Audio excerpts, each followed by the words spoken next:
Hey guys, welcome to the Liberal Hive Mind, a channel solely focused on exposing the abundant hypocrisy of the left. Just when you thought that Bud Light couldn't dig their hole even deeper, they managed to do it. People from inside their own ranks, distribution agencies that work directly under Bud Light exclusively for Bud Light, have said publicly to the media, as we've previously reported, that all they're waiting for is for the executives at Anheuser-Busch and Bud Light to simply apologize. But the Anheuser-Busch executives still refuse to do the right thing by their customers. They refuse to take that stand even though they've been dealt so much damage from their own decisions. They just simply can't do it, and they've resorted to these pathetic tactics, like claiming those leading the boycott against their products are, quote, spreading misinformation about their partnership with the TikTok individual that shall not be named. All they had to do was issue an apology, but instead they're playing this middle ground and they're pleasing nobody. The young leftist activists that they tried so desperately to appeal to want nothing to do with them at this point, and their strategy to regain their old customer base continues to be these pathetic, empty, patriotic marketing shticks. We covered the desperate patriotic ad that they released, what was it, maybe 3 weeks or a month ago, and now here's desperate attempt number 2. Let me show you guys what's going on, because the Bud Light boycott continues. We've got some stuff to get into, so let's roll the tape. Alright folks, so take a look at this report from the Post-Millennial. Camo print beer bottles, latest effort by Bud Light to please customers after individual who shall not be named disaster. The redesign is part of Anheuser-Busch's marketing blitz to invest heavily in the brand this spring and summer. So we've covered that recently, and it's been obvious based on what we've been seeing. Anheuser-Busch is desperately spending probably tens of millions of dollars in ad campaigns recently, trying to undo the damage. But it's just so cringe, frankly. It's just so pathetic. They're now planning a temporary camo print redesign of some Bud Light and Budweiser packaging in an effort to stop a sales slide in the wake of this disastrous partnership with, well, you know who. Well, now they're investing heavily in this new camo package. That solves all the problems. There you go. Patriotism, American flags, and camo. You know, it would be one thing if it was an actual genuine effort to promote patriotism, fallen, wounded warriors, American service members in general, but it's not. We know exactly what it is. It's a pathetic, desperate, last-ditch effort. They don't actually care. They're simply doing it for the most superficial reasons imaginable. They're doing it because the situation keeps going from bad to worse, and they simply don't know what to do, scrambling like pathetic little weaklings, expecting people to simply forgive them, to simply forget everything over one pathetic patriotic ad campaign. Absolutely not happening. And speaking of things getting real bad for Bud Light, I can't 100% confirm this information, but it comes from a relatively reputable source. Tommy Lahren writes on Twitter, "A current Bud Light employee reached out to me to tell me that things are bad and mass layoffs are expected. Production is stalled, they can't give the stuff away. Would be so easy if executives would acknowledge their transgressions and issue a true apology." Apparently things are getting so bad that Anheuser-Busch might be forced to start laying employees off. Specifically, just with Bud Light, the situation is so bad that supposedly production is stalled. They're not even producing more beer. To which I say, good. Hopefully I never have to see another can or bottle of Bud Light ever again, whether it has a camo skin or not. But anyways, that's the little update on Bud Light. We have another interesting story that hit this week. Apparently, Miller Lite saw all the news related to Bud Light, and their immediate thought was, hold my beer, literally and figuratively. Here's Miller Lite trying to, I guess, outwoke their competition.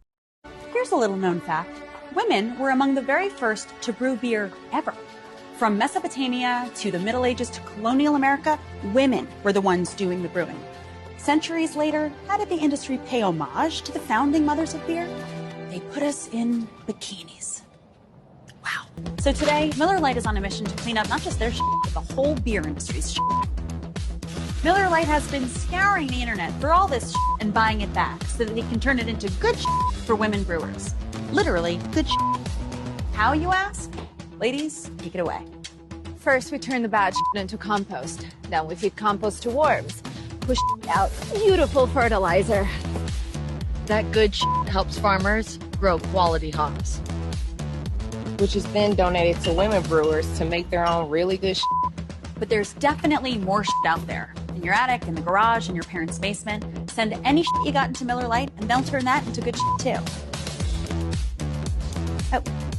So here's to women, because without us, there would be no beer. Yup, I can't think of anything more genius to drive beer sales through the roof than a new ad campaign centered around the idea of men are trash. No better strategy to sell beer than third wave feminism. Absolutely freaking genius. Choosing Ilana Glazer as their product spokesperson, a brand ambassador. You know, this person. Since we've been watching all this, you know, fake news and whatever, real news and the president, anticipating coming here tonight, I have been thinking, Stephen, that you are a really model white man. You're a really... Well, I am the picture in the dictionary next to white man, I think. They don't get much whiter than me. You are the good version of one, because almost our president is almost like the #1 white guy that, you know, in America, because he's the president. But I'm also like, so Stephen Colbert is.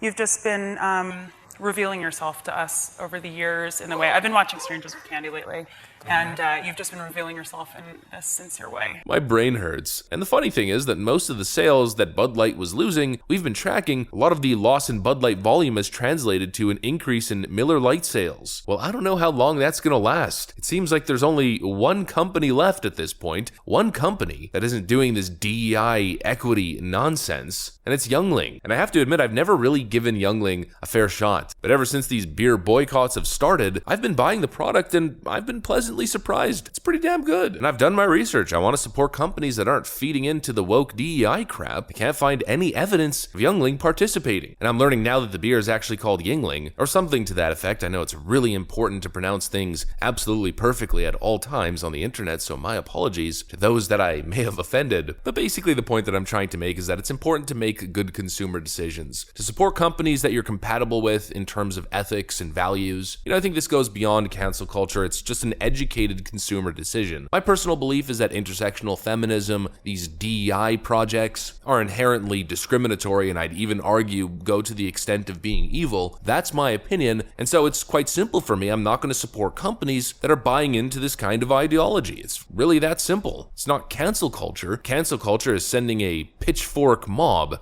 at anyone who voices even a slight different opinion, or trying to ruin their lives for a joke they may have made like 10 years ago, trying to have people banned and deplatformed, depersoned. That's cancel culture. This, however, is simply a consumer making a decision in what products and what companies he wants to support. Also, I feel like Yuengling Brewery at this point owes me money. I shilled their product on my platform. I might have to send them an invoice because I think I did a pretty good job. Just kidding, of course. That's the update in the beer culture war. 2023 is shaping up to be a very interesting year, to say the least. The year of the woke beer. That's what I got for you guys in this video. If you enjoyed it, make sure to leave a like and possibly subscribe to the channel. Of course, you know we'd love to have you here. Thanks for watching, friends, and I'll see you on the next one.